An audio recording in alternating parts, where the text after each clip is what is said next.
Hello，大家好，我係動漫者啊。最近大家如果未聽過超時空輝夜姬呢個大名咧，咁你肯定好少留意動畫啦。呢一套戲嘅質素真係極高。開播之前宣傳賀圖已經係神仙打交啊，連藤本樹都有份畫。監督山下興武啦，奮鬥咗3年，就係為咗打破大家對原創動畫嘅不信任啊。幕後花絮都講過，為咗畫靚啲眼睛，佢哋做咗60個參考圖，中間嗰段14分鐘嘅戰鬥戲用 3D 預演，再畫 2D 嘅原畫，真係畫到手斷。片長仲由原本企劃嘅90分鐘直接加碼膨脹去到140分鐘，真係誠意滿滿。日常作畫、音樂全部都拉滿。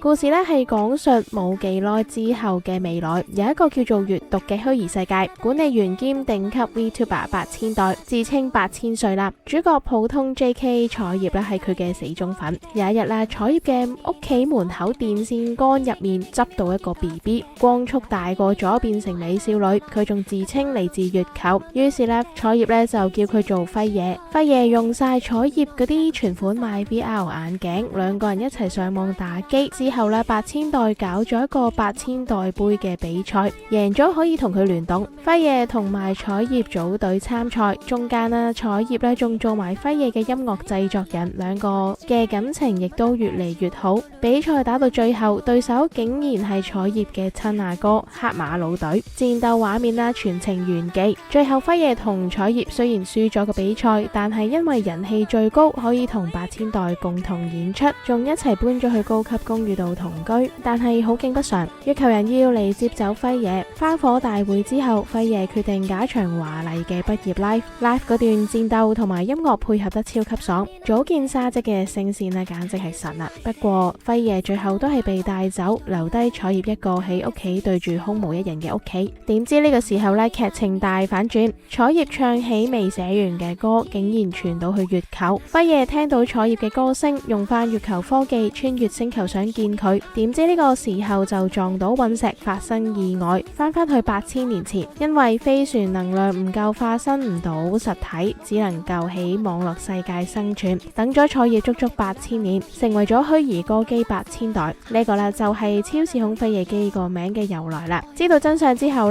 彩葉發奮圖強，10年後竟然親手手搓咗一個輝夜嘅仿生人出嚟，直接迎嚟咗一個冇人受傷嘅完美 happy ending。成套戲140分鐘啦，完全係視覺同埋聽覺嘅享受，要素超多，但係同時間融合得好好。不過劇情時間不足，有一啲設定細節講得唔清楚，導致世界觀嘅邏輯就唔係好嚴謹。第一，前期8000代完全冇暗示俾輝夜聽之後會有危險或者任何提示，譬如話小心隕石，將工作交俾人做，月球人就唔會叫你返去啦等等。反而對彩葉就各種暗示，搞到我一開始仲估8000代真實身份係彩葉嘅阿媽。點解8000代可以完全唔提下輝夜嘅呢？其實好多嘢提早咁樣提醒下就可以避免。如果話驚擾亂時空，所以唔提得，但係完全有冇見8000代諗過呢一樣嘢。最後又可以同彩葉講翻晒來龍去脈，即係其實唔關啲時空事啦。第二，月球人嘅設定解釋唔足夠。第一次就好緊張要帶輝夜翻去，但係第二次輝夜走咗就冇人再理佢嘅。雖然有講過話啲嘢交低咗俾人做，但係如果咁簡單就可以甩到身，輝夜一開始同月球人講咪可以唔使翻去咯，咁就唔會出現生離死別嘅劇情啦。第三，月球人係數據生命，其實只要輝夜一直唔去虛擬空間，係咪就唔會俾人捉走呢？第四，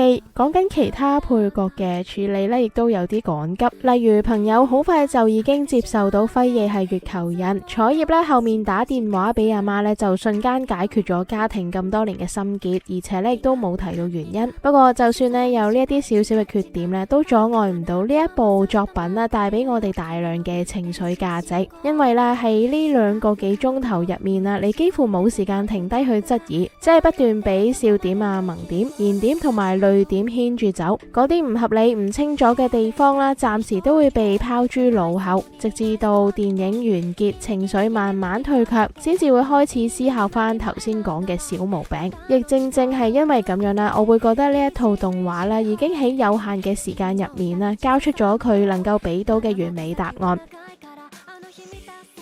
而關於動畫前期呢，都埋藏咗唔少嘅細節，亦都令人明白呢一部絕對係一部值得二刷嘅作品。依家就等我講一下10個好大機會會 miss 咗嘅細節。第一個細節，彩葉嘅屋企呢放咗8000代嘅神龕蠟像，根據佢手機發布嘅 Twitter 文章，係用好多錢買嘅，出門之前呢都會拜一拜，就算搬咗屋噶，間屋大咗都會放起顯眼位。第二個細節，佢間房呢仲放咗一個好有存在感嘅風扇，長期開住，明明有冷氣唔用，淨係用風扇，就算搬咗大屋都係咁，估計都係為咗慳電費，所以唔用冷氣。第三個細節，當彩葉抱住 BB 輝夜翻屋企嘅時候，BB 嘅喊聲令到隔籬鄰居呢好嬲咁樣揼牆，而呢一段之後呢，就俾輝夜姬寫成咗歌詞，把揼牆嘅聲音亦都當做開始美妙生活嘅節奏。第四個細節，與其話輝夜係嚟自月亮，不如話係嚟自月亮嘅不同位面。輝夜講過月亮嗰度呢係冇味道，亦都冇溫度。8000代呢就講過同電腦網絡或者虛擬世界好似，動畫就用8 bit 嚟描繪呢一個神秘嘅月亮世界。而呢一個二進制月亮動畫呢，亦都早早暗示咗，例如閱讀空間之中有一個象徵月亮嘅舞廳嘅面球，睇上去呢就係像素。另外，輝夜指住天空話自己嚟自月亮嘅時候，通過蚊帳望過去嘅月亮亦都似係像素風。第五個細節，輝夜呢本體係虛擬生命，就解釋到點解一開始呢就降落咗去電線桿，接觸到電腦可以快速上手，甚至仲識寫埋 program。現實呢都可以改變膚色同埋髮色。第六個細節，排除咗嬰兒奶粉，輝夜嚟到地球第一大餐就係彩葉整嘅蛋包飯，因為有味覺之後第一次嘅食物一定係最印象深刻，所以呢，就算變咗8000代啊，啱啱興起網路嘅時候，可以由佢嘅 blog 度睇到佢加入咗蛋包飯同好會。第七個細節，除咗蛋包飯，第一次食到嘅甜品都一定係最深刻嘅，就係 pancake 啦，就係第一次新開咖啡店，輝夜搶住食嘅3層 pancake，從此呢，佢就迷上咗。由輝夜 YouTube 頁面呢，就睇到好食嘅 pancake 製作流程啦，睇嚟佢成日上網 search 相關嘅資訊。當彩葉想慰勞輝夜嘅時候，會望住 pancake 速成粉，到最後輝夜以機械人姿態翻去地球嘅時候，第一件事竟然就係想食 pancake。更甚嘅就係成個閱讀世界遠睇嚟呢，就係 pancake 嘅形狀。第八個細節，輝夜開始做 YouTuber 係睇咗8000代演唱會嘅第